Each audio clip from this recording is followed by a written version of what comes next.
My father pointed to the chair beside the head table, staring right at me in front of nearly 100 guests. "That seat is for my real daughter," he announced. A second later, he shoved me onto the polished hardwood floor of the retirement party I thought I was attending to honor him. The dark blue silk of my late mother's dress twisted around my legs as her fragile bracelet shattered loudly against the wood. "My name is Kara Griffin, and I am 33 years old." Tonight was supposed to be a celebration of a lifetime of hard work, but as I stood at the entrance of Briar Glen Hall in Louisville, Kentucky, I felt a deep, unsettling chill. I gripped the arm of my husband, Owen Mercer, trying to steady my racing heart. The grand ballroom was draped in elegant silver and gold decorations, packed with nearly 90 guests. There were men in ill-fitting suits whom my father had spent his life working alongside at the Transit Authority, relatives I had not spoken to in years, and old family friends who had watched me grow up. I was wearing a dark blue silk dress. It had belonged to my late mother, Rachel Griffin. The fabric was soft and carried a faint, imaginary scent of vanilla and old books. Wearing her dress, along with her delicate vintage glass bracelet, was my silent way of bringing her spirit into a room that should have belonged to her just as much as it belonged to him. Douglas Griffin, a man of calloused hands, strict discipline, and quiet pride, was finally retiring. I had come to honor him, hoping to bridge the terrible, agonizing gap that had grown between us over the last 2 years. But the moment we stepped past the gilded entryway, the reality of my family situation hit me like a physical blow. I walked over to the ornate seating chart displayed on a velvet easel near the coat check. I ran my finger down the alphabetical list of names, scanning for my own at the family table. It was not there. Instead, taking up the most prominent space right next to my father's name was Sloane Harlow, the daughter of my stepmother, before I could even process the sting of being excluded. Meredith Harlow materialized through the crowd. My stepmother's smile was flawless, heavily glossed, and as cold as frosted glass. She wore a stunning emerald gown that looked far too expensive for a transit worker's retirement budget. "Kara," Meredith said, her voice dripping with a calculated, artificial sweetness meant for the guests standing nearby. "You actually made it." She did not offer a hug or even a handshake. Instead, she gestured vaguely toward the far, dark end of the sprawling ballroom. "We had a little mix-up with the event coordinators, but I made sure they found a spot for you two," she said smoothly, not breaking eye contact. The spot she had found for us was a tiny, wobbly table pressed right up against the swinging double doors of the service kitchen. Every time a harried waiter rushed out with trays of appetizers, the heavy wooden door brushed violently against Owen's chair. It was a banishment. It was a clear, undeniable geographical statement of exactly where I now stood in my father's life, out of sight, out of mind, and entirely disposable. I tried to swallow the heavy lump forming in my throat. I told myself I was here for my father, not to play Meredith's petty games, but then the overhead lights dimmed to a soft amber. The conversations hushed, and the commemorative slideshow began. A massive projector screen lowered slowly behind the head table. For 20 agonizing minutes, I sat in the shadows near the kitchen, watching my father's life flash across the screen in high definition. There were pictures of him at dusty job sites, wearing his hard hat, pictures of him holding up a fish at the lake, pictures of him smiling warmly at holiday dinners, and there were countless pictures of Meredith. There were endless, glamorous photos of Sloane. There was not a single image of my mother. There was not a single image of me. 33 years of my existence, wiped out by a cheerful digital transition effect and an upbeat country song. The erasure was so thorough, so aggressively deliberate, that I felt a sharp, physical ache in the center of my chest. It was as if I was watching my own funeral. Then, the microphone crackled sharply. Meredith stood at the wooden podium, basking in the spotlight. She spoke eloquently of my father's resilience, his endless hard work, and the beautiful, loving home they had built together. Then, with a practiced tear in her eye, she turned her gaze to Sloane, who was sitting gracefully at the head table, sipping expensive champagne. And to Sloane, Meredith cooed into the microphone, her voice echoing off the high ceilings of the hall. Thank you for being the child who never left him, the one who stayed by his side through every single hardship, when others walked away. The applause that followed was deafening. It roared in my ears, mixing with the chaotic, rhythmic thud of my own heartbeat. The words were venomous. They were perfectly designed to paint me as the villain, the abandoning, ungrateful daughter, the one who had selfishly walked away from an aging man. I could not sit in the dark anymore. The silk of my mother's dress felt like heavy armor against my skin, urging me to move. I pushed my chair back, ignoring the cautious, warning glance from Owen, and began to walk across the massive room. The ballroom suddenly felt impossibly large. Every step I took toward the brightly lit head table drew a new set of eyes. Conversations stopped dead. The clinking of silverware against china faded into absolute silence. By the time I reached the front of the room, an oppressive, suffocating quiet had smothered Briar Glen Hall. There was an empty chair right beside my father, a chair that should have been mine by birthright and by love. I reached out, my fingers trembling slightly, and placed my hand on the carved wooden back of that seat. I looked down at Douglas Griffin. I looked at the man who had taught me how to find the hidden structural flaws in houses, the man who had held my hand tightly at my mother's funeral, the man who had once been my entire world. Dad, I said. My voice was barely a whisper, yet it was loud enough to carry through the dead quiet of the room. He did not look at me with the warmth of a father. He did not even look at me with the confusion of an old man who had lost touch with his child. He looked at me with a profound, burning contempt that stripped the breath from my lungs. He stood up so abruptly that his chair scraped violently against the floorboards. His face was flushed crimson with anger. He pointed his finger directly at the chair my hand rested upon, staring right at me in front of nearly 90 shocked guests. That seat is for my real daughter, he snarled. Before I could even process the absolute cruelty of his words, he stepped forward. He raised his heavy, calloused hands, placed them firmly on my shoulders, and pushed me. It was not a gentle nudge to move me out of the way. It was a hard, aggressive shove fueled by years of manufactured resentment and twisted lies. My heels caught on the long hem of the dark blue dress, the silk twisted tightly around my legs, pulling my center of gravity down. I fell backward, crashing hard onto the polished hardwood floor. The impact shot a jolt of pain up my spine. As my hands flew out to catch myself, my wrist hit the floor, and my mother's fragile glass bracelet shattered loudly against the wood. Pieces of delicate glass exploded outward, scattering and glittering like crushed ice under the harsh chandelier light. A collective, horrified gasp sucked all the oxygen out of the room. I sat frozen on the floor, surrounded by the broken shards of my mother's memory, staring up at the man who had just publicly discarded me. My vision blurred instantly with tears of pure, burning humiliation. I expected someone to intervene. I expected my father to blink, to snap out of whatever hateful trance Meredith had put him in, to look down in horror and realize what he had just done to his own flesh and blood. Instead, he turned his back on me, and Sloane, wearing a perfectly rehearsed look of innocent concern, glided over from her spot and gracefully sat down in the empty chair. She claimed the seat as if she had been waiting in the wings for this exact, brutal choreography to play out. I was paralyzed. The heat of intense shame burned my cheeks. The whispers started at once from the surrounding tables, sharp and judgmental. I wanted the wooden floorboards to blur beneath me and let me disappear from the room entirely. I gathered the ripped silk of my skirt, ready to scramble to my feet, run out the double doors, and never look back. I was ready to surrender, ready to leave my father to the fake life he had chosen, ready to accept that I had been entirely replaced and erased. But then, a tall shadow fell over me, blocking out the glare of the spotlight.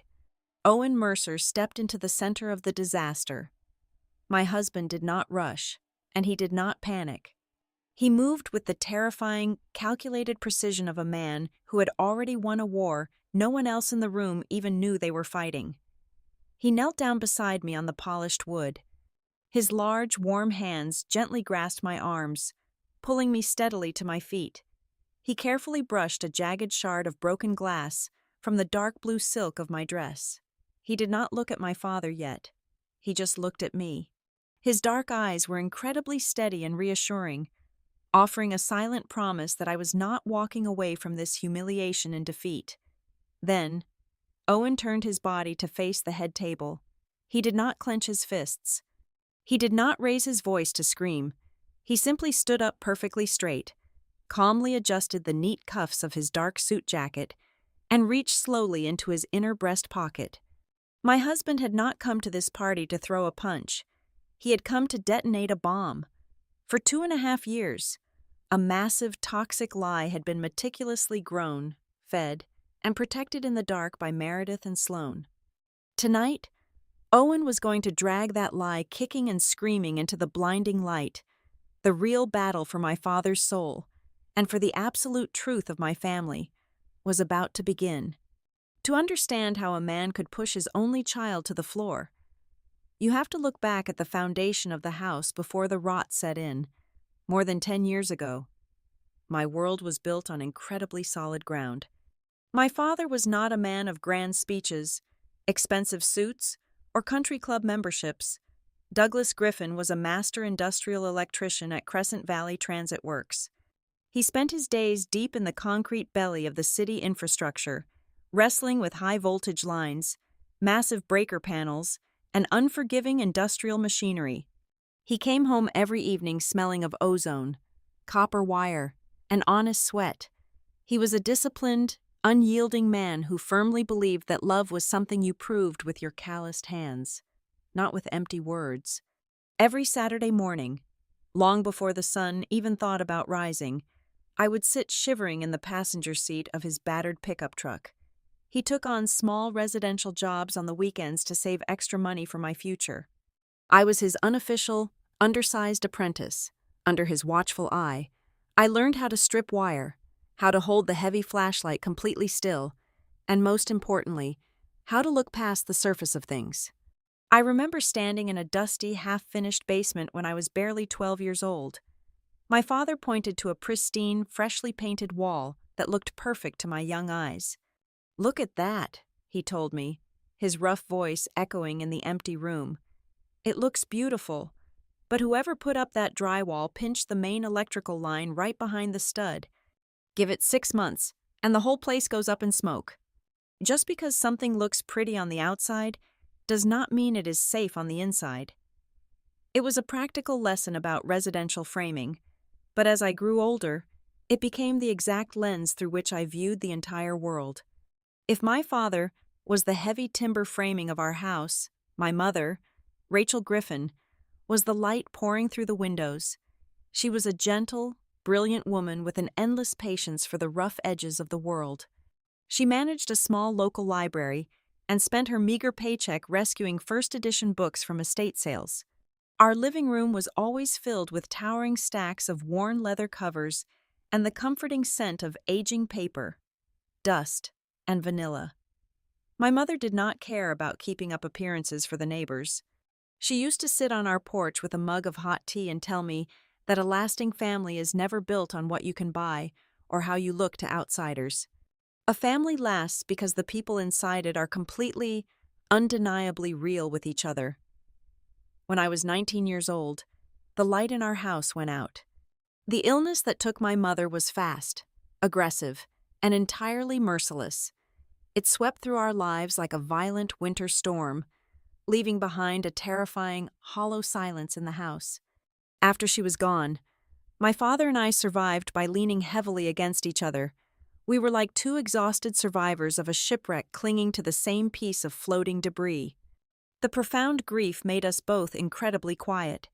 We would spend entire Sunday afternoons sitting on the back patio, staring at the overgrown lawn, drinking black coffee, and not saying a single word. Some people might have looked at us and thought we were distant, cold, or broken, but in that heavy silence, There was an ironclad bond. I never once doubted that I was his entire world, the only piece of Rachel he had left. His emotional clumsiness was a known variable to me.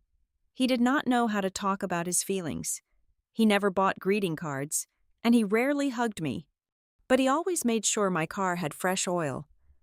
My tires were perfectly inflated, and the porch light was always turned on when I came home late. That was how Douglas Griffin loved. I grew up carrying both of their legacies in my hands. I took my father's sharp eye for structural integrity and my mother's quiet pragmatism, and I built a solid career out of them. I became a loss claims manager at Blue Haven Property Recovery. 5 days a week, sometimes working 50 or 60 hours. I walked into homes and businesses that had been devastated by fire, sudden floods, or sheer human negligence. My entire professional life revolved around tracking the tiny, hidden fractures that other people ignored until the roof eventually caved in. I was good at it.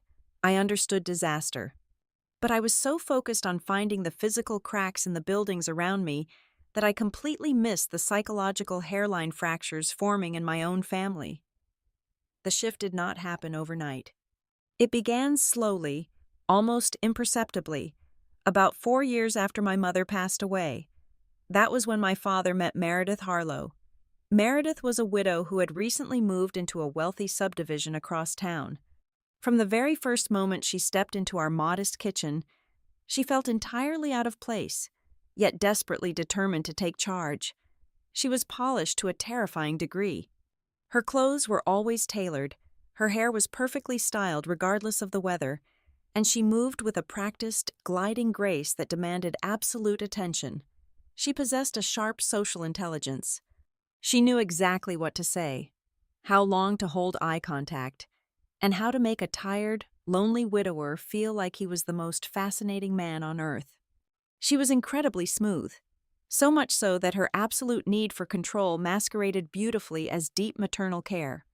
When they went out to dinner, she would gently place her hand over his and order his meal for him, loudly claiming she knew what was best for his high blood pressure. She began adjusting his collar before he left for work, organizing his chaotic schedule, and slowly making daily decisions on his behalf. To the untrained eye, it looked like devotion. To my father, who was exhausted from carrying the weight of the world alone, it felt like relief. And then, there was Sloane. Meredith did not come into our lives alone. She brought her daughter. Sloane was 22 years old at the time, a few years younger than I was, and she was the exact opposite of everything I represented. Where I was quiet, practical, and independent, Sloane was a vibrant, exhausting explosion of needy energy. She was stunningly beautiful, constantly talking, and endlessly enthusiastic about the most trivial things. She possessed a unique talent for making herself the main character of any room she entered. More importantly, Sloane was remarkably unburdened. She did not carry the heavy, suffocating weight of mourning Rachel Griffin. For my father, who had spent years drowning in the quiet, dark waters of his own grief, Sloane was like a sudden burst of artificial sunlight. She was loud, she was demanding, and she forced him out of his shell. She would drag him into the living room to show him funny videos on her expensive phone, demand he help her put together cheap flat-pack furniture for her apartment, and fill the silent house with relentless, meaningless noise. Sloane made people feel that she was simply easier to love than someone who was still hurting. Loving me meant acknowledging the empty space my mother had left behind. Loving Sloane was an easy escape from reality. I watched this new dynamic unfold from the sidelines. I saw how deeply tired my father was after 30 years of breaking his back at the transit works. I saw the dark bags under his eyes and the thick silver gray creeping into his hair. When Meredith and Sloane officially moved into the house, I made a conscious, deliberate choice to step back. I accepted them into our lives, into the very spaces my mother used to occupy, because I truly believed my father deserved a second chance at happiness. I thought he had earned the right to come home to a house full of life, rather than a house echoing with ghosts. I convinced myself that there was enough room in his heart for all of us. I thought Meredith was just a companion for his twilight years, And Sloane was just an annoying but harmless step-sibling who needed a father figure. I wanted him to smile again, even if the people making him smile felt a little too shiny, a little too hollow. That was my fatal error. I mistook their presence for an addition to the family. I did not realize until it was entirely too late that they had not come to join us. They had come to replace me. By stepping back to give them space, I had inadvertently handed Meredith the pen. And quietly, methodically, behind a veil of polite smiles and fake concern, she began to rewrite the entire history of our family, line by line. She was preparing to erase me from the narrative entirely. Long before I even realized the book was being altered, Meredith did not steal my father in a single night. A sudden aggressive invasion would have triggered his defensive instincts, and he would have thrown her out. Instead, she operated like a slow, creeping dampness inside the walls of a sturdy house, silently rotting the timber over many months until the structure could no longer support its own weight. In the beginning, right after their small courthouse wedding, her performance was absolutely flawless. She was the picture of a mature, understanding woman stepping into a home that had known entirely too much sorrow. She used to walk through the hallway, trailing her manicured fingers over the wainscoting, and tell me how much she admired Rachel's eye for interior design. She was unfailingly polite to me, always making sure to ask about my day at the property recovery firm, maintaining a perfectly measured distance. She played the role of a gentle healer, someone who just wanted to mend a grieving house. But the geographical shift of our family began with the smallest, most insignificant objects. About 3 months after she officially moved her things into the master bedroom, I came over for a Sunday dinner and noticed the living room felt unusually cold. The knitted, dark green blanket my mother used to drape over the back of the reading chair was gone. A few weeks later, a silver picture frame containing a photograph of my parents at a lake house vanished from the stone mantelpiece. It was replaced by a sleek, modern vase filled with expensive, scentless white orchids. I tried to ask about it. I tried to keep my voice casual, asking where the picture had gone. Meredith was standing in the kitchen, wiping down the marble counter with a microfiber cloth. She stopped, looked at me with a soft, deeply pitying smile, and sighed. She told me she had carefully packed the photos away in acid-free archival boxes in the attic to protect them from sun damage. She placed a warm, heavy hand on my arm and said, in a voice dripping with synthetic sympathy, that keeping a house perfectly frozen in time was not healthy. She told me gently that I simply had not learned how to let go yet. She twisted my very normal desire to see my mother's face into a pathetic, selfish inability to move on. And because she sounded so incredibly reasonable, my father nodded along with her from the dining table. The environment shifted completely when Sloane moved in permanently. Her latest business venture, a boutique fitness clothing brand, had aggressively collapsed, leaving her with significant debts and no apartment. She took over the spare bedroom across from mine, almost overnight. The quiet, disciplined house of an industrial electrician transformed into a chaotic theatrical stage.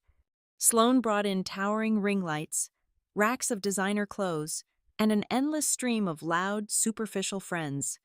She began hosting catered networking dinners and filming luxury lifestyle videos in our modest backyard, using my father's hard-earned sanctuary as a prop for her imaginary success.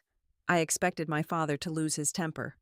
I expected the man who demanded absolute quiet after 6 in the evening to kick the ring lights to the curb, but something entirely different happened. He was exhausted. He had spent 30 years wrestling with heavy machinery and coming home to a painfully quiet house. Now, he was suddenly the patriarch of a bustling, brightly lit home filled with beautiful people, loud music, and constant praise.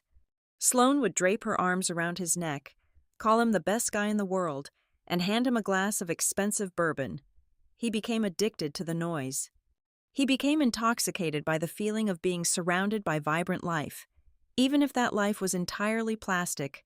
The real danger, however, arrived disguised as a medical emergency. Just over a year after the wedding, my father suffered a severe tear in his knee at a construction site. The injury required extensive reconstructive surgery. For the first time in his adult life, The toughest man I knew was completely immobilized. The doctor prescribed heavy, narcotic painkillers and ordered strict bed rest for nearly 8 weeks. This was the exact moment Meredith struck. While he was bedridden, hazy from the medication, and feeling deeply vulnerable, she systematically seized absolute control of the household infrastructure. It started with the schedule. If I called the house phone to speak with him, Meredith would answer on the first ring. She would whisper into the receiver, telling me he had just fallen asleep and she did not want to wake him. If I stopped by after work, she would intercept me at the front door, blocking the hallway with her body, claiming the physical therapist had said he needed absolute quiet. Then, she took the mail. The brass mailbox on the front porch became her exclusive territory. She sorted every envelope, tossing out what she deemed unimportant and keeping the rest in a locked leather binder. When I asked my father about a tax document, I usually helped him file. Meredith chimed in smoothly from the corner of the bedroom. She claimed she was just taking the administrative burden off his shoulders so he could focus entirely on his physical recovery and prepare for his upcoming retirement. The most terrifying shift was the digital takeover. My father and I had shared a household email account for years to manage the utility bills and property taxes. One Tuesday afternoon, I tried to log in to pay the water bill and found the password had been changed. When I confronted Meredith about it, she did not even blink. She told me there had been a suspicious login attempt from another state, so she updated the security settings and linked the account directly to her tablet for safety. She locked me out of my own family's communication network without breaking a sweat, all under the guise of digital security. While Meredith controlled the gates, Sloane played the perfect, ever-present servant. Because Sloane did not have a real job to go to, she was always there. She was the one handing him his tiny paper cup of pills exactly on the hour. She was the one driving his truck to pick up his special knee brace. She was the one aggressively signing for his medical packages at the front door. They created a perfectly choreographed illusion of absolute devotion. I felt the entire foundation of my family sliding off its axis. The house smelled different, sounded different, and operated under a completely foreign set of rules. But every single time I tried to sound the alarm, it backfired violently. When I finally pushed past Meredith in the hallway one afternoon and marched into his bedroom to tell him I felt pushed out, he did not listen. He was sitting in his recliner, his leg wrapped in thick bandages, his eyes slightly glazed from the heavy medication. He looked at me with raw, unfiltered irritation. He raised his voice, his rough tone echoing in the stifling room, and told me I was being ungrateful. He said Meredith was bathing him, feeding him, and managing a household while I only showed up to criticize the woman who was keeping him alive. I was standing right in front of him, but I had already lost him. By making herself the sole provider of his comfort, Meredith made any criticism of her feel like an attack on him. My father could not separate his physical dependence on her from the emotional manipulation she was executing. That vulnerable, heavily medicated recovery period was the exact incubator for the massive betrayal that followed. I did not realize it then, but she was not just keeping me out of his bedroom. She was building an impenetrable fortress around him by controlling who he spoke to, what documents he read, and which memories were allowed to stay on the mantelpiece. She was laying the invisible groundwork. She controlled the information. She controlled his physical environment. She was laying the foundation for a masterclass in theft. The control of his daily schedule and the control of his memory were merely the preparatory steps. The ultimate goal was the absolute control of his wealth, and she was preparing to use my own name and my own supposed selfishness as the very weapon to steal it. It happened on the third weekend of June, right over the Father's Day holiday. A massive, unpredictable storm system had swept through eastern Tennessee, ripping the roofs off commercial buildings and causing devastating flash floods across multiple counties. Blue Haven Property Recovery dispatched me across state lines on an emergency response team. I was standing knee-deep in freezing, murky water inside a ruined distribution center, hundreds of miles away from Kentucky. I was breathing in the foul, heavy stench of wet drywall and stagnant mud. working brutal 14-hour shifts to assess the structural damage. My phone battery was constantly dying, and cellular service was practically non-existent. I was completely consumed by the physical disaster directly in front of me, utterly unaware of the catastrophic demolition quietly occurring inside my own family. During those exact 48 hours, a sudden barrage of emails hit my father's inbox. They bore my exact first and last name. They utilized the same email signature I had used since graduating from college. But the words on the screen were incredibly vicious, meticulously calculated to hit every single one of his deepest insecurities. The messages coldly demanded that he put the family property on the market immediately to free up capital. They stated that holding on to the large house was a pathetic financial decision for an aging transit worker. The emails referred to Sloan as a freeloading parasite who was actively draining his hard-earned retirement funds. Worst of all, the final message insisted that I needed full financial power of attorney because his recent medical state clearly proved he was losing his mental grip on reality. Meredith did not just leave these horrific messages on a glowing screen for him to discover naturally. She weaponized them. She printed the forged emails out on crisp, bright white paper. She carried them into his bedroom on a polished wooden tray, placing them right next to his prescribed heavy dosage of narcotic pain medication. She waited for the precise window in the late afternoon when the drugs made him groggy, physically weak, and hyper-vulnerable to suggestion. Then, she sat on the edge of the mattress and read the printed lies out loud to him. She stroked his arm and wept completely fake tears. She whispered that she was so incredibly sorry, that it broke her heart to see my true, greedy colors, and that I was clearly preparing to strip him of his independence before he could even walk again. My father was a fiercely proud man who had never relied on anyone for his basic physical needs. Being bedridden, unable to even navigate the stairs to his own kitchen, already filled him with an intense, suffocating shame. Hearing that his only biological child viewed him as a pathetic, incompetent burden broke something fundamental inside his mind. He did not pick up the telephone to call me. He did not demand an in-person explanation to verify the wild accusations. The blinding physical agony in his joints mixed with a sudden, devastating emotional betrayal, and he reacted with pure, protective rage. He chose to believe the printed paper. He chose to believe he was a burden I wanted to liquidate. The moment my deployment in Tennessee finally ended, I drove 6 straight hours back to Louisville. My heavy work boots were still damp, and my clothes smelled faintly of floodwater. I pulled my muddy sedan into his driveway, carrying a small, carefully wrapped Father's Day gift box on the passenger seat. I walked up the concrete path, desperate to see him and apologize for missing the actual holiday, but I never made it across the threshold. Meredith was waiting for me on the front porch. She stood perfectly still, her posture rigid, physically blocking the heavy wooden front door. I asked to see him, my voice cracking from sheer exhaustion. She held her ground. She looked down at me from the elevated step with absolute, freezing triumph. She told me he had read my horrific messages about selling the house and seizing the money. She told me he was entirely disgusted by my ungrateful greed. I dropped my work bag onto the porch, my mind spinning in utter confusion. I pleaded with her, insisting I had absolutely no idea what she was talking about. I begged for just 5 minutes to speak with him face to face, just long enough to look him in the eye and clear up whatever terrible misunderstanding had happened. She stepped closer, lowering her voice into a dangerous, sharp hiss so the neighbors watering their lawns across the street would not hear. "He told me to tell you to leave," she whispered smoothly, her eyes locked onto mine. "And frankly, Kara, not everyone born to a father deserves to be called a daughter." She stepped backward and slammed the heavy oak door right in my face. The brass deadbolt clicked with a sickening, heavy, and final sound.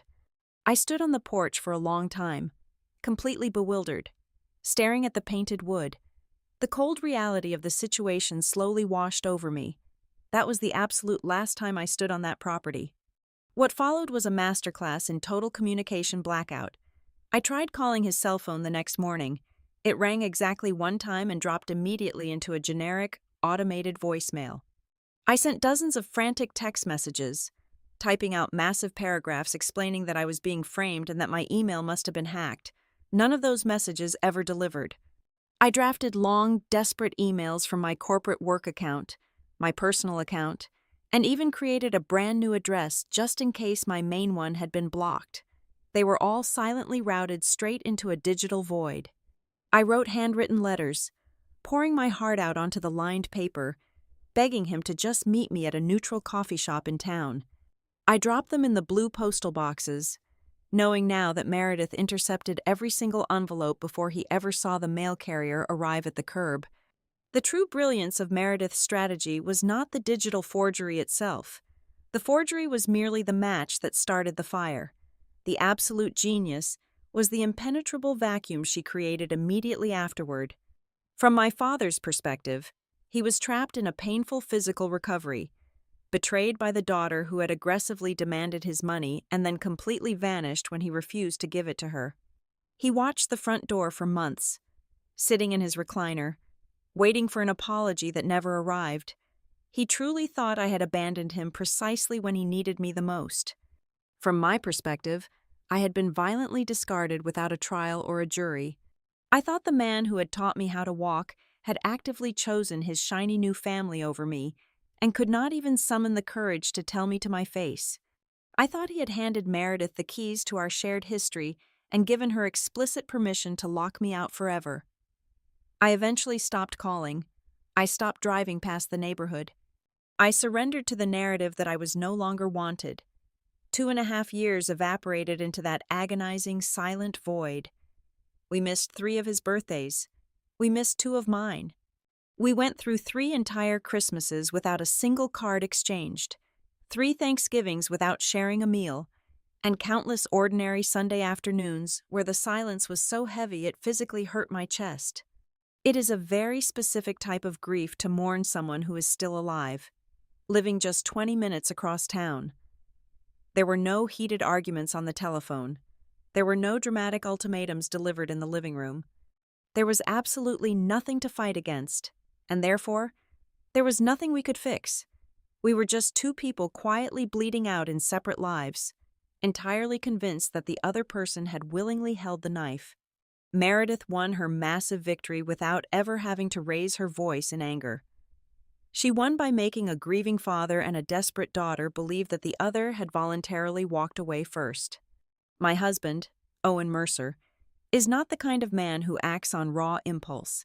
He does not throw punches, he does not raise his voice in anger, and he never rushes into a confrontation without knowing exactly how it will end. He is a senior lead investigator at Vaultline Digital Forensics. His entire professional existence revolves around dissecting complex corporate fraud, unraveling high-stakes asset disputes, and tracking the invisible, digital footprints that people leave behind when they think no one is watching. He deals in metadata, hidden network addresses, offshore routing numbers, and encrypted financial ledgers. When a chief executive tries to hide illicit funds or manipulate a legal timeline, Owen is the man who quietly reconstructs the crime scene piece by piece. His mind operates like a steel trap. He does not fight with his fists. He fights with undeniable, documented proof. The first sign that the fortress around my father was beginning to crack came in the form of a heavy, cream-colored envelope. It was the formal invitation to the retirement gala. However, it was not sent to the home Owen and I had shared for the past 3 years.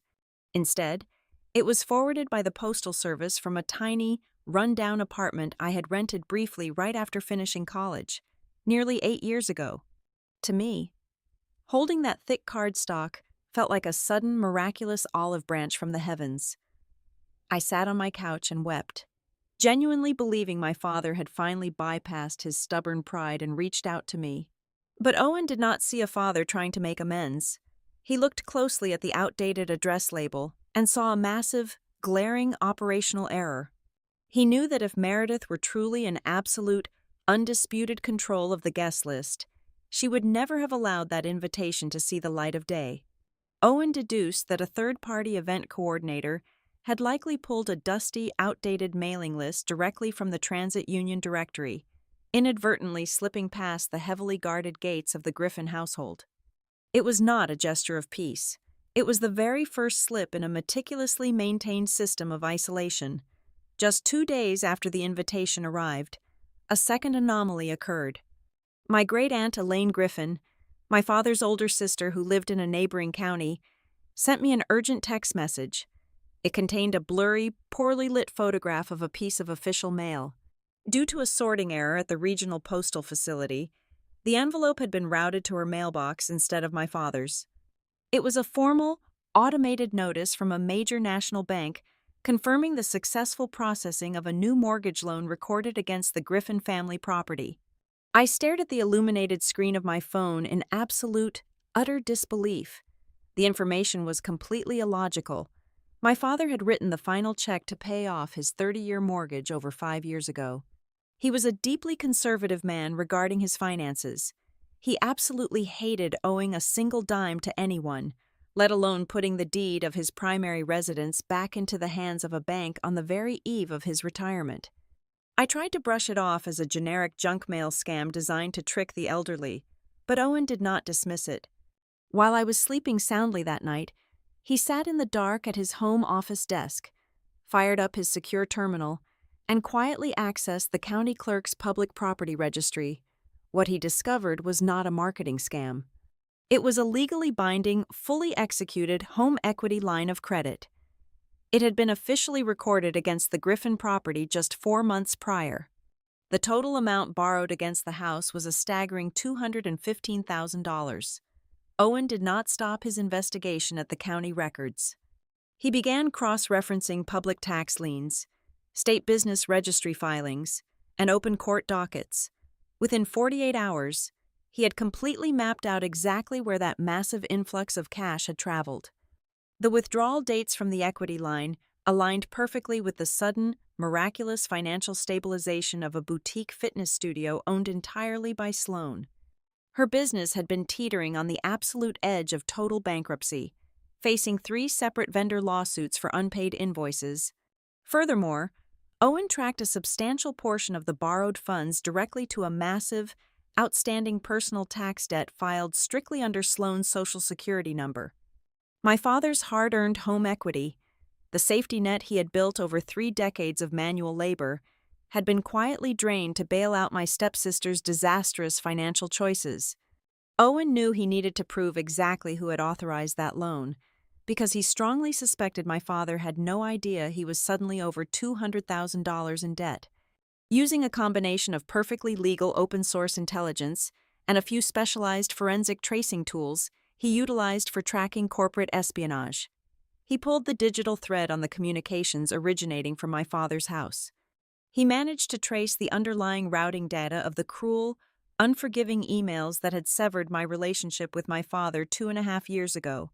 He discovered that a fraudulent account bearing my exact name had been created on the specific wireless network located inside the Griffin residence. The creation timestamp and the subsequent login history perfectly matched the specific weeks when my father was heavily sedated, confined to his bed, and recovering from his major knee surgery. The digital forensic dive went even deeper. By accessing cloud backups that were inexplicably still linked to an old, forgotten shared family cellular plan I used to manage, Owen found a terrifying cache of documents. These files were synced directly from a tablet device registered to Meredith.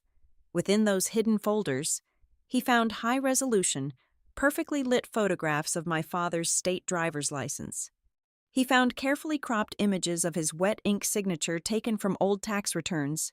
He found fully scanned, pristine copies of his Social Security card and his birth certificate. It was a complete, comprehensive digital forgery kit. It contained more than enough material to bypass standard bank security checks and execute almost any financial document without my father ever needing to be in the room. Owen carried this explosive, devastating burden in absolute silence for almost 3 weeks. He knew my heart was incredibly fragile regarding my family. I was spending every evening anxiously picking out the perfect dress, desperately hoping to just see my father smile at me again. Owen absolutely refused to crush that tiny, delicate spark of hope with a theory that was not yet fully proven. He waited patiently, working late into the night, until the chain of evidence was completely airtight. He compiled everything into a thick, heavily tabbed legal folder and locked it securely inside his breast pocket. When we finally walked out to our car to drive to Briar Glen Hall for the retirement party, Owen gripped the steering wheel with a quiet, terrifying resolve. He looked straight ahead at the dark road, carrying the horrifying truth that I was completely blind to. As I sat in the passenger seat, nervously smoothing the dark blue silk of my mother's dress, Owen knew this was never just about Meredith wanting me out of the family living room. It was a calculated, cold-blooded, long-term strategy to ensure I was completely and legally removed from every single piece of paperwork before my father officially received his massive transit union retirement payout. My husband was driving us directly into a trap, but he was the only one in the car who had brought the ammunition to destroy it. Walking into Briar Glen Hall felt less like attending a retirement celebration and more like stepping onto a meticulously curated movie set designed to mock my entire childhood. The sheer, suffocating luxury of the room was a violent contrast to the man being honored. My father was a man who spent 3 decades coming home with grease permanently embedded in his knuckles, a man who considered a cold beer on the back porch the ultimate luxury. Yet, the ballroom was draped in cascading white floral arrangements that cost more than his first truck. The tables were set with heavy gold chargers and crystal glasses. Every single detail bore the unmistakable, sterile aesthetic signature of Meredith. It was a sterile, wealthy fantasy that completely erased the humble, hard-working reality of the life he had built with my mother. During the initial cocktail hour, before we were officially banished to the tiny table by the swinging kitchen doors, we had to navigate the crowded floor. It was in those first 45 minutes that I realized how deeply the poison had been injected, and conversely, how much of my father's true history still survived in the minds of the people who actually knew him. We bumped into several of his old union buddies from the transit authority, a heavy-set foreman named Arthur, a man who used to come over for Sunday barbecues when I was 10 years old, grabbed my arm with a warm, calloused hand. He looked at me with genuine, unfiltered surprise. He loudly asked where I had been hiding for the last 2.5 years. He told me, with a nostalgic gleam in his eye, that my father used to pin my college report cards to the corkboard in the break room and brag about my job at the property recovery firm to anyone who would listen. Hearing Arthur say those words felt like a physical blow to my chest. It was definitive, undeniable proof that my father had never wanted to erase me. He had loved me fiercely and publicly for 30 years. The sudden, brutal silence of the last few years was not a natural decay of our relationship. It was an artificial blackout manufactured entirely by the woman currently smiling for the photographer by the ice sculpture. When we finally took our assigned seats at the very edge of the room, the suffocating social dynamics became even clearer. While I sat shivering in my mother's dark blue silk dress, consumed by anxiety, Owen sat perfectly still. He was not looking at the extravagant centerpieces or the expensive champagne. He was scanning the 90 guests with the cold, sharp precision of a forensic investigator surveying a crime scene. He was reading the room. He leaned in closely and whispered his observations into my ear. He pointed out the distinct micro-expressions of the crowd. He noted how my Aunt Elaine kept nervously twisting her napkin and refused to make eye contact with the head table. He pointed out the unnatural, rigid posture of Sloane's loud, wealthy friends, who kept glancing toward our dark corner as if they had been tipped off that a show was about to start.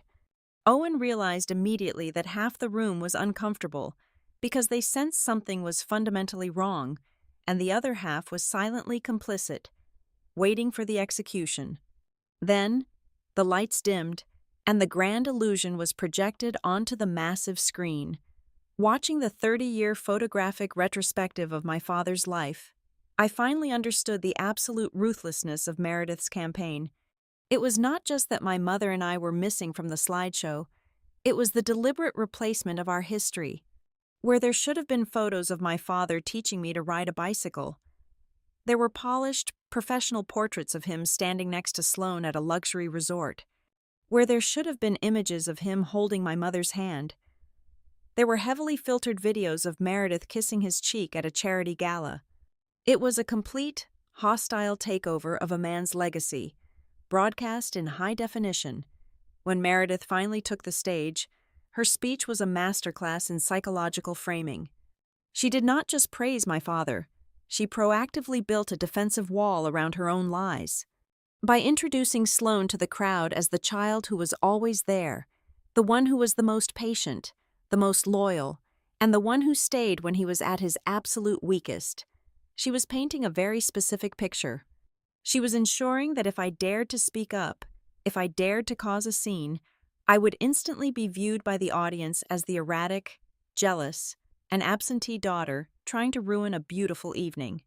She set the narrative trap perfectly before I could even defend myself. From my isolated vantage point near the kitchen, I saw the ultimate bait. There was a single, glaringly empty chair positioned right next to my father at the head table. Earlier, I had thought it was a careless logistical oversight. Now, staring at the perfectly placed silver cutlery and the folded linen napkin, I understood the terrifying brilliance of the trap. It was not an accident. Meredith had left that seat empty intentionally. It was close enough to serve as a beacon, silently daring me to step forward and claim my rightful place in the family. Yet, it was located in the most illuminated, heavily scrutinized center of the room. If I stayed in the shadows, I accepted my permanent exile. If I walked forward to take it, I walked directly onto the scaffold she had built for my public humiliation. I chose to walk forward.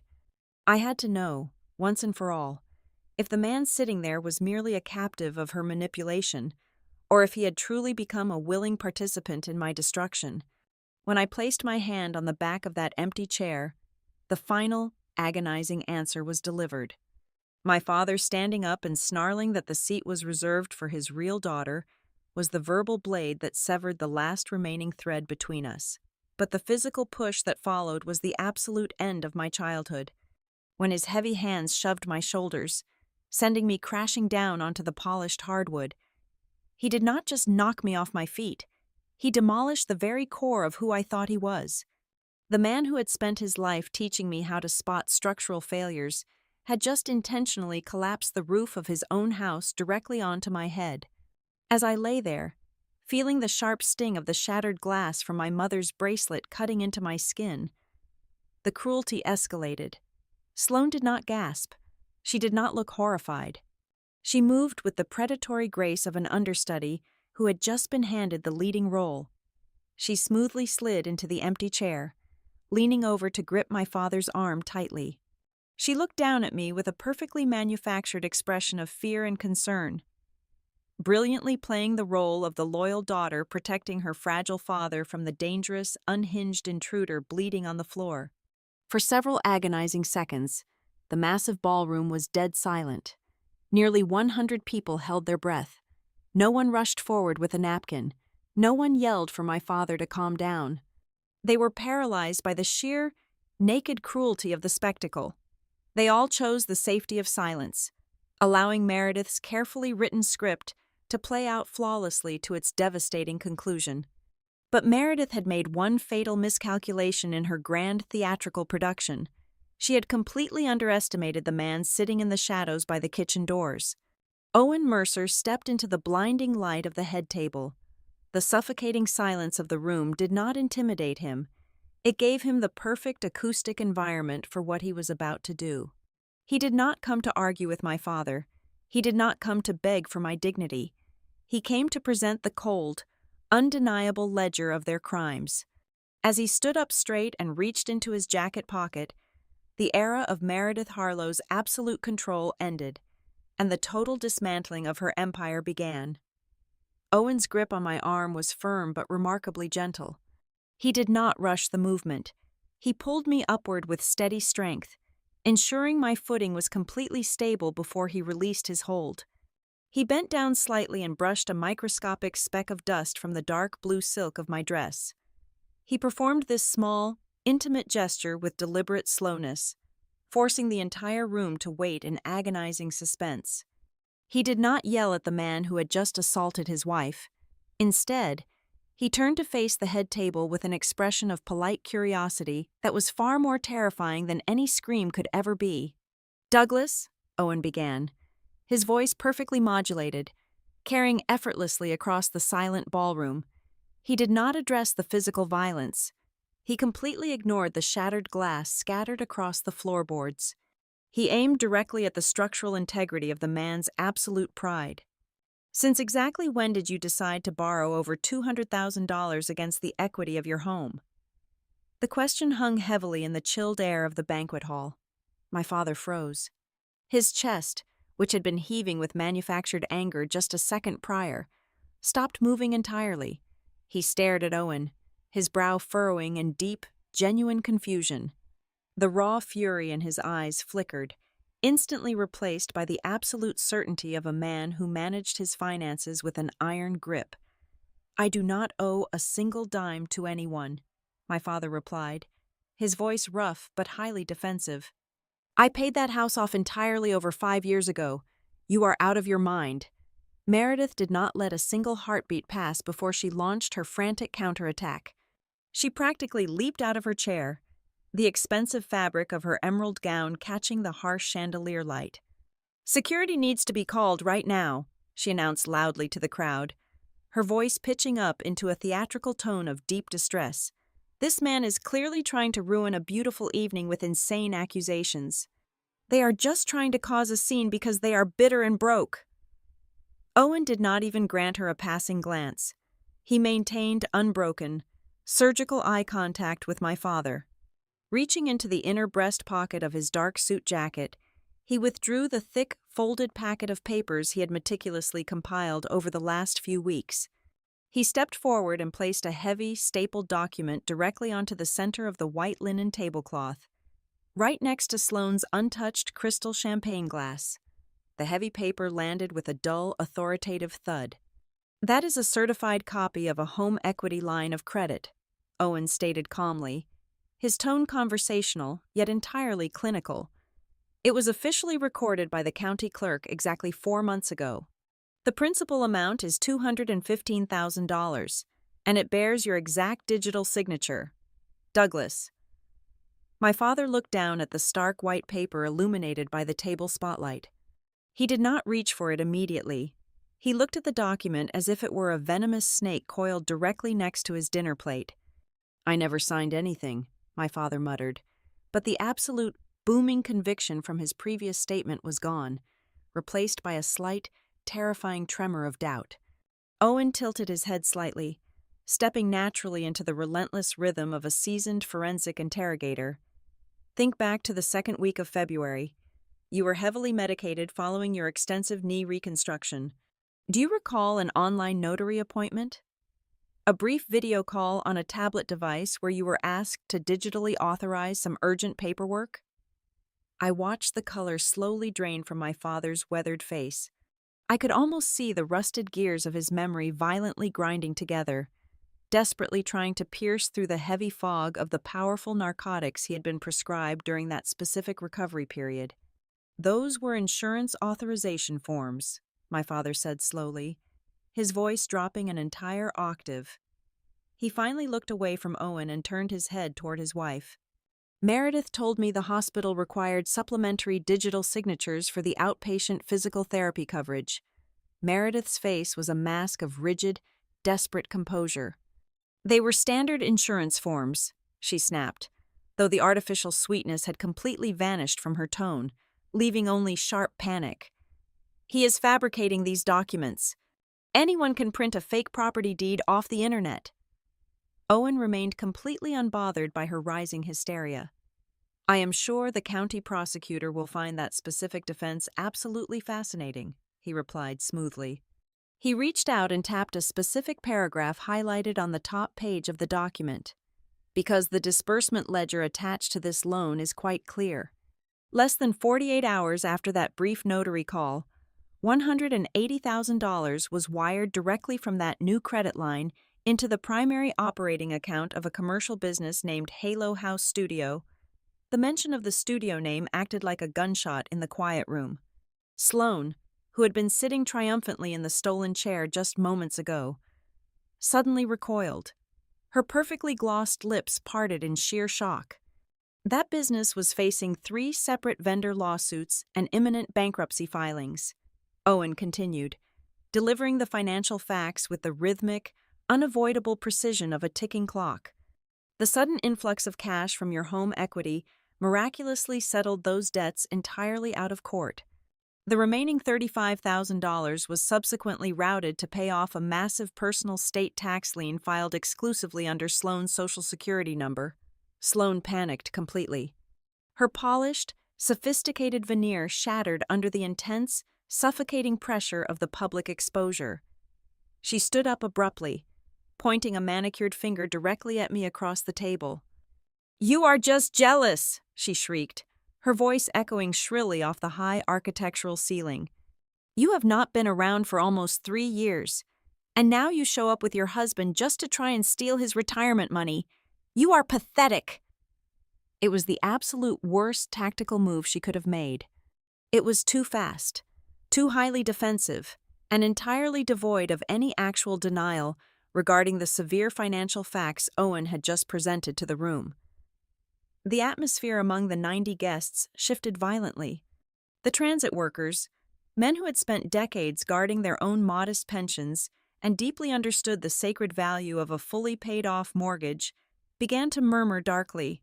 Arthur, the heavy-set foreman who had greeted me warmly earlier in the evening, crossed his massive arms over his chest and glared intensely at the head table. The crowd was no longer looking at me as the ungrateful daughter trying to ruin a retirement party. They were actively looking at Meredith and Sloane as grifters who had just been caught red-handed in a massive financial scheme.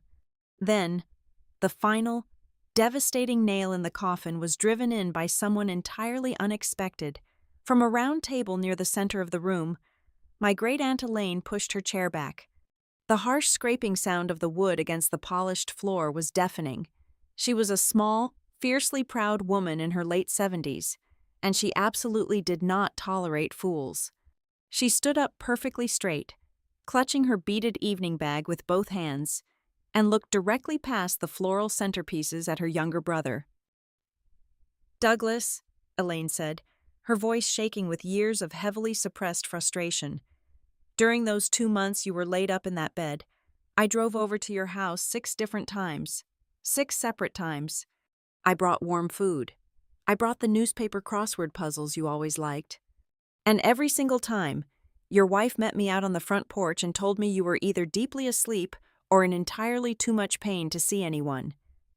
Meredith gripped the edge of the table, her knuckles turning pure white under the strain. "Elaine, please, this is absolutely not the time. Do not interrupt me," Elaine snapped back with absolute, freezing authority. She turned her attention immediately back to my father. "She told me you specifically did not want visitors. She told the guys from the Union Hall the exact same story. We all thought you were just being a stubborn old mule about your injury. But she never let a single one of your own blood relatives step foot inside your bedroom while you were on those heavy pills. Not once." The invisible, impenetrable walls of the fortress Meredith had built around my father were collapsing right in front of his eyes. I watched his gaze dart rapidly from the stark legal document resting on the table, to Sloane's panicked and highly guilty face, to his older sister standing defiantly in the crowd, and finally to the polished woman he had married. For the very first time that entire evening, my father did not look at me with burning contempt. He did not look at me as the hostile, greedy intruder who had callously abandoned him. As the heavy, horrifying realization of his actual circumstances settled over him, his rigid posture completely changed. The aggressive, defensive tension leaked entirely out of his broad shoulders. He looked at Meredith, not as his devoted, loving caretaker, but as a highly dangerous stranger who suddenly possessed entirely too much unauthorized power over his life, his money, and his reality. Owen did not give anyone a single chance to recover. The total demolition of a lie this massive required an absolute, uninterrupted bombardment of the truth. He reached back into his breast pocket and produced a second, much thicker manila envelope. The crisp sound of the paper tearing open echoed sharply in the cavernous ballroom, cutting through the heavy tension. He pulled out a stack of dense, technical printouts and fanned them across the white linen tablecloth, right next to the mortgage documents. He looked directly at my father, his dark eyes entirely devoid of sympathy for the perpetrators. "You firmly believed Kara sent you those horrific messages demanding your money," Owen said, his voice ringing with absolute clarity. But digital communication always leaves a permanent, undeniable footprint. This document is the raw network metadata from that specific email address. It details exactly where and when the account was registered. It was not created in Tennessee, where my wife was working a disaster recovery zone. It was created on the designated wireless internet router installed in your very own living room. My father stared blankly at the columns of black text.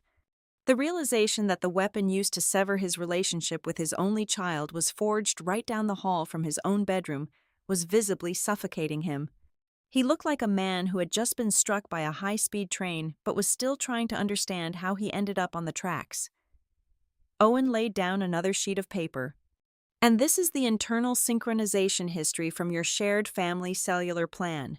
It proves exactly why Kara never received a reply to her hundreds of desperate text messages, and why you never saw a single one of them. Every single message my wife sent to your phone number was automatically routed and marked as read on an external tablet device. Specifically, an iPad registered directly under Meredith's name." Meredith slammed both of her hands flat onto the table, rattling the expensive silver cutlery.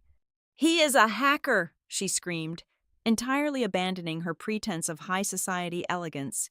Her face was flushed a dark, angry red with absolute panic. "He breaks into computer systems for a living. He fabricated every single line of that data to frame me because they are desperate for the retirement money." Owen did not raise his voice. He simply flipped over the next glossy page. "I do not need to fabricate anything when your daughter enthusiastically documents her own crimes for the general public. This is a screenshot of the digital mail filter secretly created on your household network. It was explicitly programmed to automatically delete any incoming email containing Kara's address before it could ever hit your main inbox. Look very closely at the exact timestamp. It was created at exactly 2:14 in the afternoon on a Tuesday." Owen then produced a bright, color-printed photograph. "And this is a social media post Sloan published at exactly 2:15 on that identical Tuesday. The caption proudly reads, 'Staying home to take care of Dad.' And in the reflective background of the television screen in that specific photo, you can clearly see Meredith sitting at the kitchen island, typing on the exact iPad that instituted the communication blackout." Meredith's jaw clamped shut. She had absolutely nowhere left to maneuver in the digital realm. So Owen flawlessly pivoted his attack to the physical one. He laid down a stark, perfectly itemized receipt printed on heavy cardstock. It bore the elegant logo of a high-end vintage consignment boutique located on the wealthy side of the city. "Douglas, you told Kara last year that Rachel's jewelry was safely locked away in a climate-controlled storage unit for preservation," Owen stated, his tone dropping into something far more somber and dangerous. "It is not 2 years ago, less than 30 days after you locked your daughter out of your house, an entire collection of antique gold necklaces, vintage brooches, and diamond earrings was quietly liquidated for cash at this boutique. The seller listed on this sworn intake form is Meredith Harlow." A sharp, physical pain shot completely through my chest. The fragile glass bracelet that had just shattered on the floor was one of the very last pieces I actually possessed. The rest of my mother's physical legacy had been secretly pawned to fund the luxury lifestyle of a woman who completely hated her memory. My father let out a low, agonizing sound, a wounded noise that seemed to be torn directly from his throat. He looked at Meredith with an expression of pure, unadulterated horror. But Owen was far from finished. He had saved the absolute most dangerous piece of financial evidence for the grand finale. He pulled out a final, single sheet of paper. It was a printed draft of a human resources authorization form bearing the official crest of Crescent Valley Transit Works. I spoke with the administrative department at the Union Hall this morning, Owen announced to the silent room. They confirmed that they recently received a digital request to completely reroute your upcoming lump sum retirement bonus. The request asked to bypass your standard checking account entirely and deposit the massive payout into a newly established private trust. Before my father could even utter a single word of denial, a woman sitting 3 tables away stood up. It was Brenda, the senior payroll administrator who had worked at the Transit Authority for nearly 25 years. She clutched her cloth napkin nervously but spoke with absolute, unwavering conviction. "It is true. Douglas," Brenda called out, her voice trembling slightly under the intense weight of the room's collective attention. "We got the portal notification last Wednesday. But you have always come down to my office to fill out your tax forms with a blue pen. You barely even know how to log into the online employee portal. When I saw the routing request to a trust fund, I flagged it for manual review because it just did not look like something you would ever do." Owen nodded respectfully toward Brenda before turning the paper around so my father could read the beneficiary line. "The controlling trustee of that new financial entity is Meredith. If you had gone into the office next week and signed the final stack of exit papers she undoubtedly prepared for you, your entire life savings would have legally vanished into an account you could not access." My father looked completely hollowed out. The man who had spent his entire life building a solid foundation realized he was standing on absolute thin air. Owen turned his cold, surgical gaze entirely onto Sloane. "And the worst part is not even the retirement theft. It is the liability. Sloane did not just use your home equity to secretly bail out her failed fitness studio. Over the last 14 months, she has utilized the physical address of your property as the primary guarantor for 4 separate high-interest personal credit lines.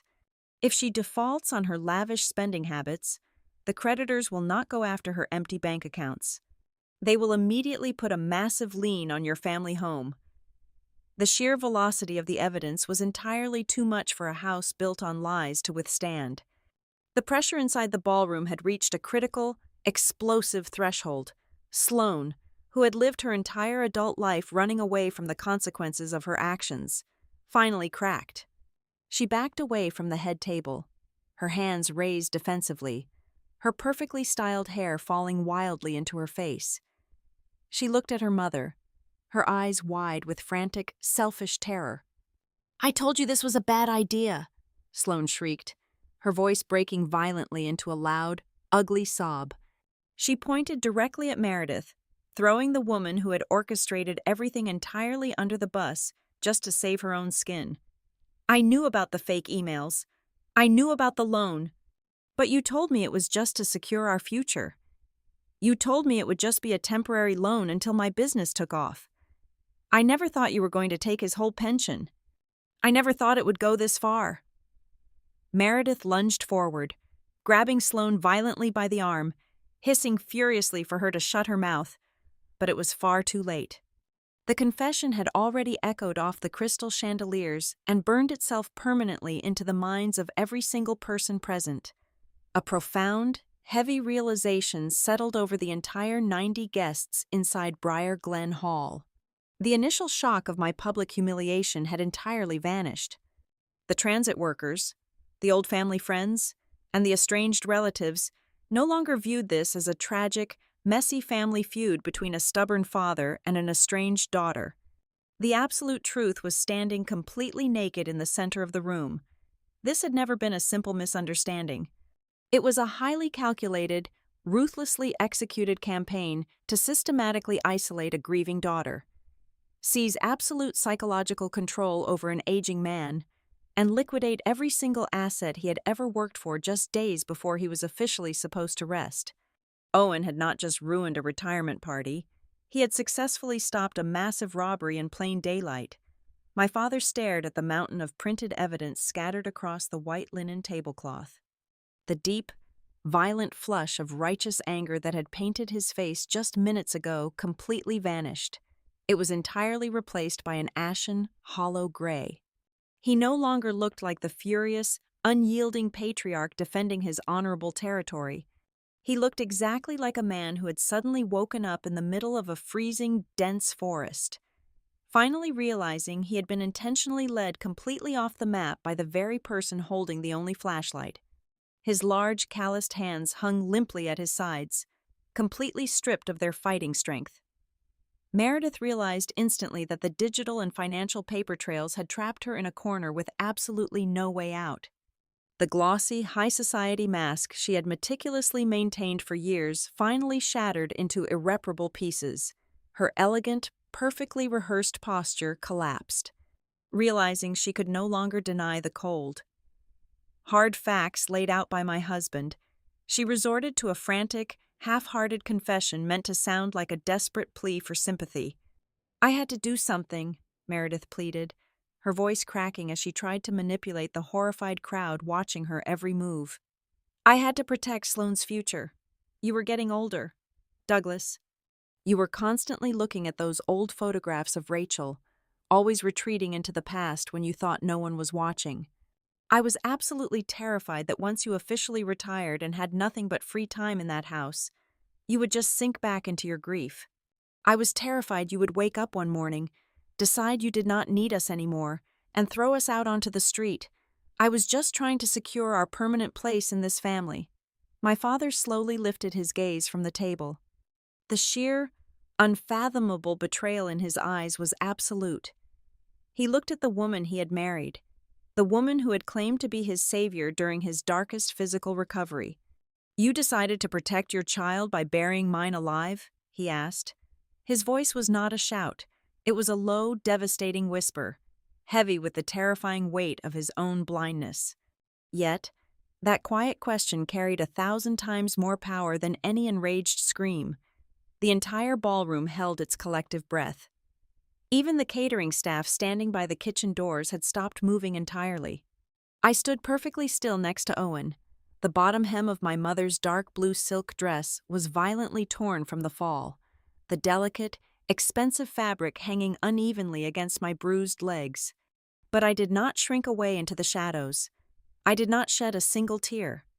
I did not offer any dramatic, emotional pleas for his affection or validation.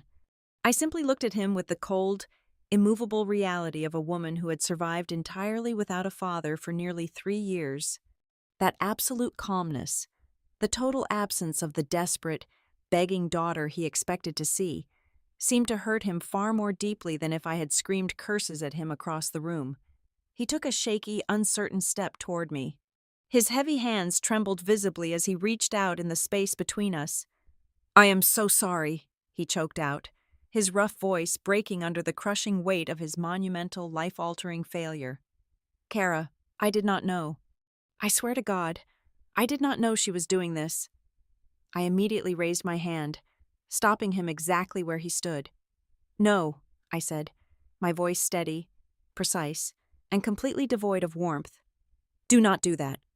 A panicked apology born entirely out of public humiliation does not magically erase 2.5 years of silence. You spent nearly 1,000 days firmly believing I was a greedy, heartless monster. You chose to believe a printed piece of paper over 30 years of raising me in your own home. You never drove to my house to demand the truth. You never looked me in the eye. You just chose to throw me away because it was easier than fighting for me.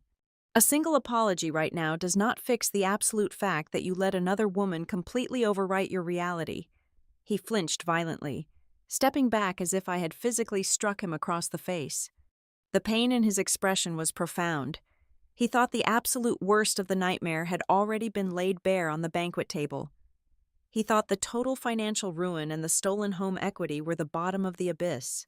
But Owen Mercer was not quite finished. My husband reached into his tailored jacket one final time and pulled out a single, neatly folded piece of thick legal paper. He did not toss it aggressively. He placed it down on the table with the grim, clinical solemnity of a coroner pulling a sheet over a body. "If you truly think this was just about draining your bank accounts, Douglas, you are still entirely underestimating your wife," Owen stated quietly, ensuring his voice carried to the back rows of the silent hall. "This is a drafted petition for legal conservatorship. It was prepared by a private family attorney hired by Meredith exactly 3 weeks ago. It was officially scheduled to be filed in the county court exactly 5 days after your retirement date. My father looked down at the crisp, terrifying document. He could barely comprehend the legal terminology printed on the page. A conservatorship? He repeated blindly, the word tasting like ash in his mouth. Yes, Owen confirmed, his tone entirely factual and unrelenting.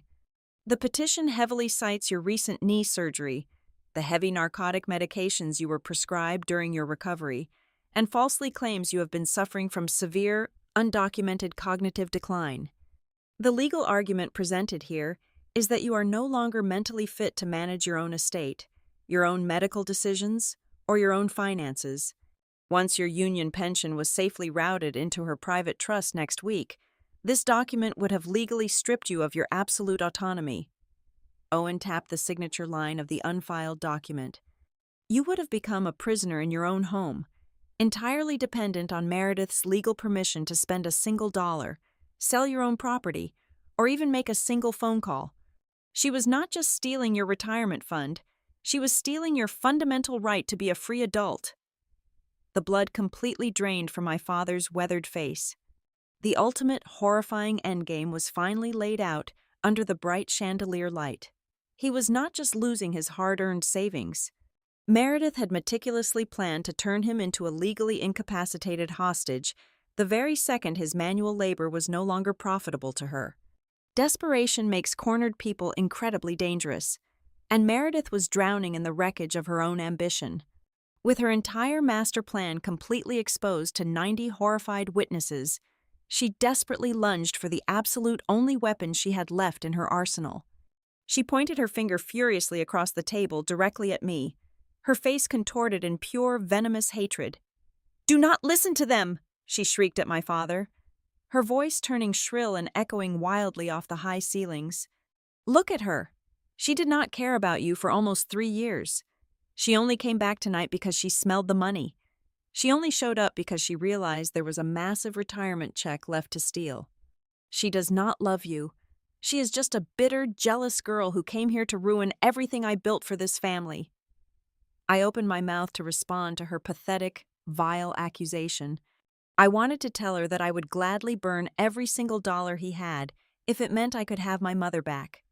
But before I could speak a single word, Owen placed a warm, heavy hand on the lower center of my back, gently and firmly silencing me.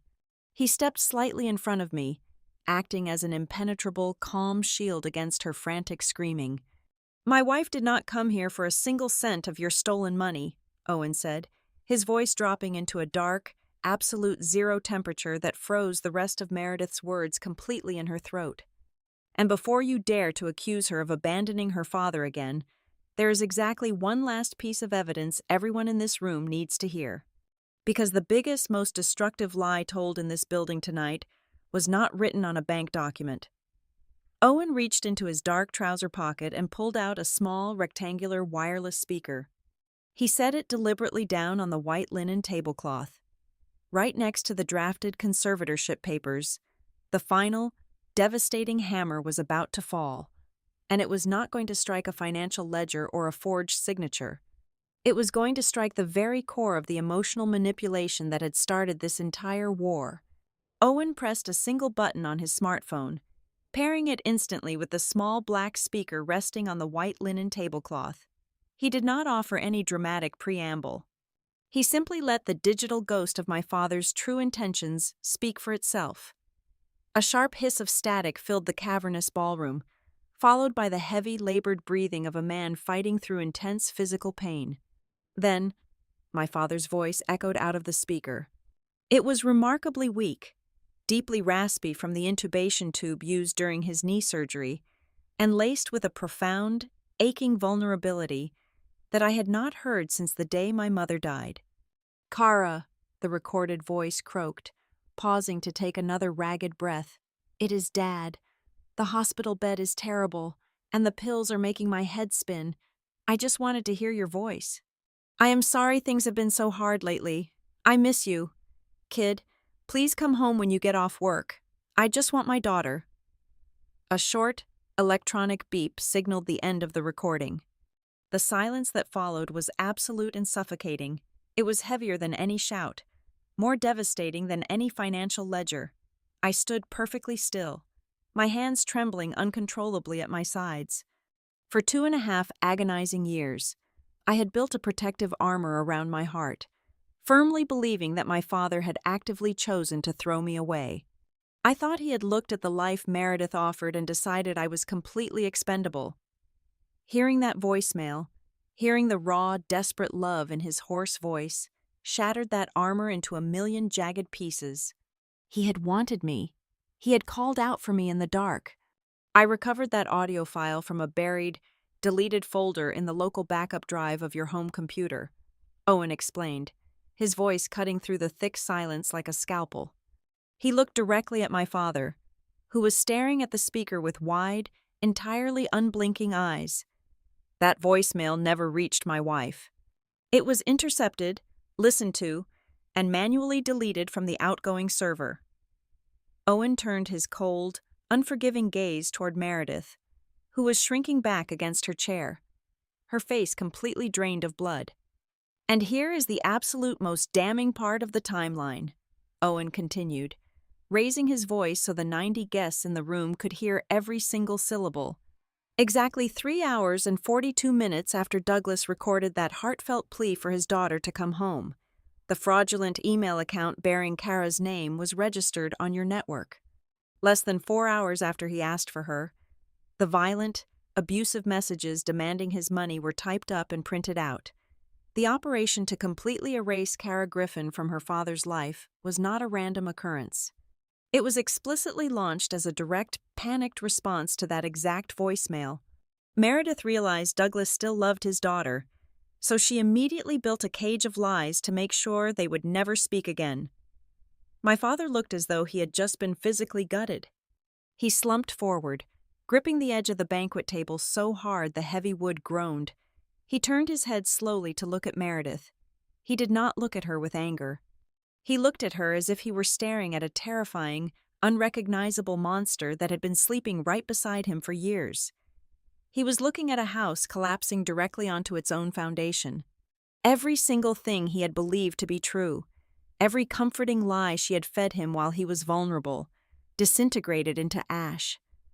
He pushed himself up from the table. He did not yell at her. He simply reached out and grabbed the wireless microphone that Meredith had used earlier to spin her beautiful, fictitious web of lies. He stood up tall, his broad shoulders squaring as the proud, unyielding industrial electrician finally returned to the surface. He looked out at the sea of shocked faces, his union brothers, his sister, his old neighbors. "Kara Griffin is my daughter," my father declared into the microphone, his rough voice booming through the hall with absolute, undeniable authority. "She is the only child of Rachel Griffin, and she is the absolute only person sitting at this table who has not spent the last 3 years lying to my face just to steal my life savings." He dropped the microphone onto the table. It landed with a loud, heavy thud. He turned his massive frame toward Meredith and Sloane. "Get out," he commanded, his tone dropping into a dangerous, freezing register. "Get your purses and walk out of those double doors right now. Do not go back to my house. Do not touch a single thing inside it. If either of you are standing on my property when I get home tonight, I am calling the county sheriff to have you both arrested for trespassing." Meredith opened her mouth, desperately searching for one final, manipulative string to pull, but there was absolutely nothing left. The crowd of transit workers and family friends was glaring at her with open, undisguised disgust. Sloane was already sobbing, grabbing her expensive designer clutch and practically running toward the coat check. Meredith stood up, her emerald gown suddenly looking like a ridiculous costume, and followed her daughter out of the ballroom in total, humiliating defeat. The heavy wooden doors slammed shut behind them, sealing their exile. My father took a deep, shuddering breath. He looked over at the table where Arthur and his union brothers were sitting. "Arthur," he called out, "I need you to get the union legal representative on the phone first thing tomorrow morning. We are freezing every single piece of retirement paperwork. I am shutting down all bank transfers. And we are going to start pulling the property deeds. Nobody gets a single dime. Then, he finally turned fully toward me. The entire room watched, expecting the grand cinematic resolution. They expected me to run into his arms, to cry onto his shoulder, to let the magic of the revealed truth instantly wash away the years of deep, festering wounds, but I did not move. I stood my ground, my posture straight despite the torn silk of my mother's dress hanging around my ankles. He took a hesitant step toward me, his eyes filled with profound, begging sorrow. "Kara," he whispered, entirely stripped of his pride. "Do not," I said, my voice steady and completely clear. I looked him directly in the eye, setting the absolute hardest boundary of my life. "I am glad you finally see the truth. I am incredibly grateful to my husband for fighting a battle you should have fought yourself. But this is not a fairy tale, and this does not magically fix us. You let another woman lock me out of my childhood home. You believed a printed piece of paper over the daughter you raised for 30 years. You have to live with the fact that you allowed her to pawn my mother's jewelry to buy designer clothes." He swallowed hard, bowing his head in complete shame. "I am not walking away from you," I told him, making sure he heard the firm promise in my words. "But I am not giving you a free pass, either. This right here is ground zero. This is the absolute bottom. If you want to be my father again, you are going to have to do the heavy lifting to rebuild the foundation you let her destroy." The aftermath of that explosive night was swift and incredibly brutal. The following morning, my father's union lawyers descended upon the fraudulent paperwork like a pack of wolves. The massive home equity loan was immediately frozen and heavily disputed through the county fraud division. Meredith was served with multiple civil lawsuits regarding the stolen funds and the unauthorized sale of my mother's vintage jewelry, while simultaneously facing an active criminal investigation for the forged digital signatures. Sloan, entirely cut off from the Griffin family safety net, was left to face her aggressive creditors and her impending bankruptcy absolutely alone. They had tried to steal a man's entire legacy, and instead, they walked away with absolutely nothing but legal ruin. 4 weeks later, the heavy summer heat had finally broken into a crisp autumn afternoon. I was sitting at the small wooden table in my own kitchen when I heard the familiar, heavy rumble of his old pickup truck pulling into my driveway. I opened the front door. My father stood on the porch holding a worn cardboard box. Inside the box were the acid-free archival albums filled with photographs of my mother. Resting on top of the albums was a small digital flash drive containing the recovered voicemail and a heavy brass key to the front door of my childhood home. He did not ask for a hug. He did not ask for immediate forgiveness. He just held the box out to me, his calloused hands remarkably steady. I took the box from him. I stepped back, opening the door a little wider. I looked at the man who was finally, slowly learning how to look past the surface of things again. I invited him inside to sit at my kitchen table for a cup of black coffee. We did not talk about the money, or the lawsuits, or the terrible silence of the last 2.5 years. We just sat together in the quiet afternoon light. The wounds were still incredibly deep, and the road to repairing our family would take years to navigate. But as I set the brass key down on the table, I knew we were finally moving in the right direction, simply because the truth had finally been returned to its rightful owner. Thank you so much for listening to this story. Please let me know where you are listening from in the comments so we can connect and share our thoughts. Do not forget to subscribe to the Daisy Revenge Stories channel, like the video, and support me further by hitting the hype button so this story can be heard by even more people.